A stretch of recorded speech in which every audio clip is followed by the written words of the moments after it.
Eğer ana yoktursa hayat bitti.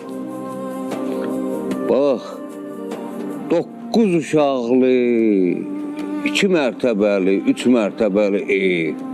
Ata, ana, her şey var. Ana ölenden sonra hamısı məhv olur, tökülür, dağılır, məhv olur, gedir. Ana neymiş? Darxırsız anavız üçün indi. Ana sensiz Darıxıram nədir? Ürəyim partlayır. Bir dəqiqə istəyirəm ki, girməyim qəbrin içində uzanım yatım. Deyərəm ki, ana, dürür, nə olar? Biraz da yerməyə ver, mən də yatım orada. Mən də dözə bilmirəm. Heç kimə dərdimi deyə bilmirəm. Yalandan deyirəm, gülləm, hamı deyir, necəsən deyirəm, yaxşıyam, əliyam.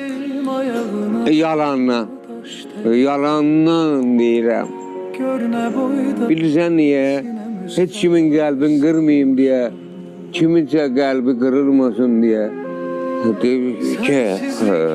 Dünyada anadan gözəl nə var ki? Ana ikinci Allah demək. Başkası yalan. Ömrüme kış geldi anam, ömrüme kış geldi